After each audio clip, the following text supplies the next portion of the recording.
Effectivement, on a même ce sentiment aujourd'hui d'être un peu sur une courbe.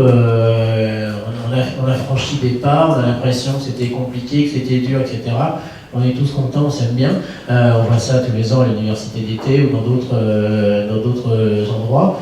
Mais voilà, maintenant la question, c'est comment avancer beaucoup plus loin, plus vite, plus fort, et parce qu'il y a des enjeux. Mais est-ce que ça passe pas aussi vers des remises en cause de modèles économiques qui sont ceux qui font des agences, par exemple? Est-ce que je peux avoir juste, non, je suis pas une agence, mais juste une expérience justement vu l'extérieur et un frein majeur que j'ai pu identifier. Sur VSD, on a mis, comme je vous l'ai présenté, on a mis un outil en fait à disposition de VSD. Et un outil justement de positionnement. Vous savez que VSD c'est le Paris-Dakar, tout ça c'est pas très fun d'un point de vue environnemental, et pourtant ça a été le premier magazine à faire. Et donc l'idée, en fait, ça a été de se valoriser à un moment, de se dire comment je transforme l'essai. Parce que si j'y trouve pas mon intérêt, je sais que personne n'y va. Donc la base, vraiment la base du mouvement, c'est justement l'identification d'intérêt. Et donc j'ai commencé à dire, bon ben voilà, moi je venais du service FAB, et l'idée c'était de faire travailler à un moment les journalistes, la régie publicitaire, pour aller valoriser justement cette action auprès justement des annonceurs et des acheteurs d'espace. C'est pas possible, parce que c'est le journaliste, la FAB et la régie publicitaire, c'est trois personnes qui travaillent jamais ensemble. Et donc tant qu'on a ces freins, pour moi ces murs, on n'arrivera jamais à avancer. Donc c'est une question de collaboration. C'est aussi de mentalité. C'est vrai, il a enlevé le micro pour dire mentalité. Pareil dans tous les métiers. Oui, je crois que c'est pareil dans tous les métiers. De toute façon, l'enjeu est clairement aujourd'hui la collaboration. Et justement, c'est à ça que sert aussi des journées comme aujourd'hui. J'ai le sentiment qu'il y a aussi une question générationnelle. Je crois que des gens plutôt dans l'état d'esprit, des gens plus jeunes aujourd'hui sont peut-être moins dans des structures hiérarchisées, cloisonnées. C'est quoi, Frédéric, ton sentiment? Je sais pas, j'ai pas de sentiment. Je pense que les petits jeunes qui sortent des écoles de communication, alors, ils sont collaboratifs. moi, je vais prendre un cas concret. Facebook. J'ai fait partie cette année des jurys pour les oraux de l'école supérieure de commerce de Toulouse, de Subdeco. J'étais ahuri de voir leur niveau en DD. Il y a eu des questions, ils tirent un sujet au sort, il y a eu des questions sur l'alimentation, sur les aspects sociaux, des repas en famille, etc. Ils sont loin de certaines des préoccupations, peut-être les préoccupations environnementales pour quelques-uns, mais loin des trois volets du développement durable. Mais ça, c'est juste la parenthèse, parce qu'après, l'école de commerce a les programmes pour justement les former. Donc ça, c'est intéressant. En revanche, sur les générations qui rentrent en agence, on a tout. Lorsque les gens sont bien élevés, le terrain est peut-être un peu plus fertile. C'est même pas peut-être, il est plus fertile. Parce que il faut peut-être pas trop intellectualiser aussi la démarche de développement durable. Alors quand les gens nous donnent du DD, de la RSE, des stakeholders, des parties prenantes, enfin, les gens sont perdus. Sauf que le jeune qui arrive, qui est bien élevé, qui sait dire bonjour monsieur, bonjour madame, au revoir madame, qui laisse la grand-mère s'asseoir sur le strapontin, c'est du détail, mais déjà ça donne un cadre où les gens seront peut-être plus sensibilisés. Et en entreprise, c'est pareil. On a des fils de bonne famille qui n'en ont rien à faire, on a des gens qui viennent des cités qui sont super bien élevés, donc on n'a pas de typologie particulière. Alors la génération, peut-être plus les jeunes, effectivement, parce que... juste non, j'ai pas d'avis moi là-dessus. Il va être temps de clôturer, mais on va continuer ensuite un débat. Mais avant, déjà, un dernier petit tour. Donc là, c'est quoi, très rapidement, chacun en une minute, la priorité d'action? Toi, qu'est-ce que tu as envie de faire pour faire bouger les choses avec l'ARP? L'ARP, on a déjà du boulot, puisqu'on a ce nouveau code qui vient de sortir, avec des choses très engageantes, très impliquantes,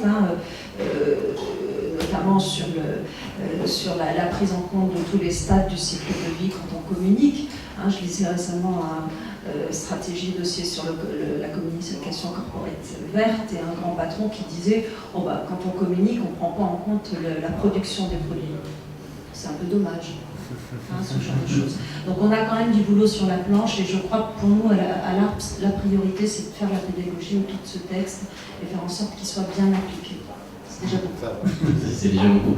Les imprimeurs, ça y est, c'est déjà fait, ou tous les imprimeurs sont imprimés Non, nous, le souci, c'est aujourd'hui maintenant de travailler vraiment sur la cohérence et la valeur. Et par exemple, pouvoir assumer d'avoir envie d'un gros bouquin, d'une grosse plaquette qui est un gros grammage, qui est bien chargé en encre.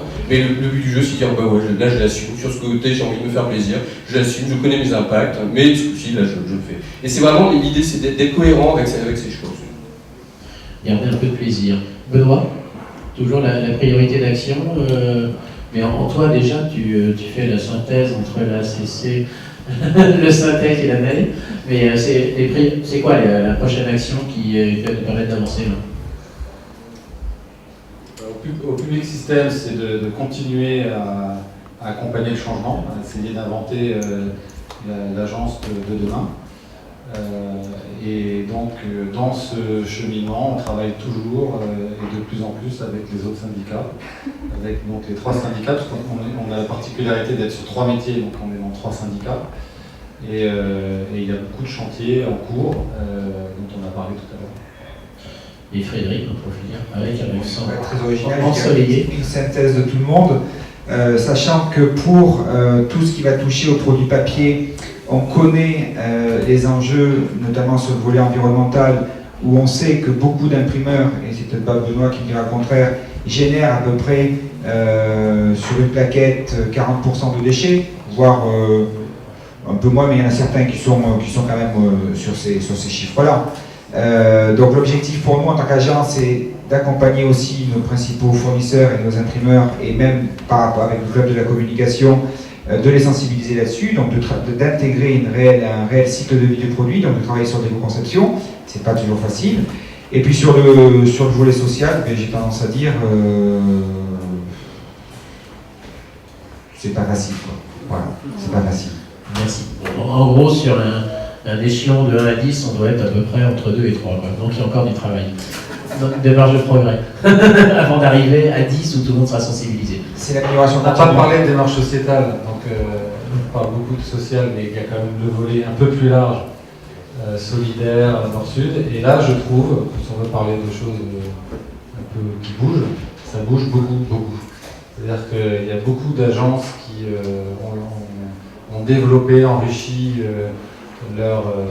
c'est assez personnel en fait, leur programme, leur partenariat avec des agences qui souhaitent, et c'est dans les engagements de la CC, aller un peu plus loin que simplement faire des campagnes pro bono, c'est-à-dire des jolis exercices de style publicitaire qui ne servent pas forcément à grand chose, mais ils veulent vraiment conseiller les ONG pour mieux communiquer.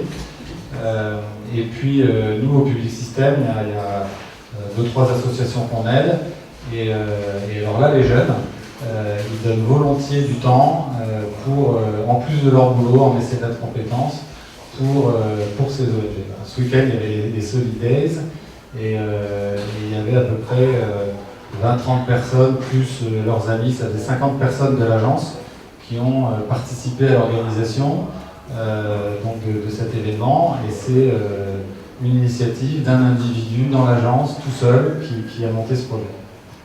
Et ça, c'est nouveau.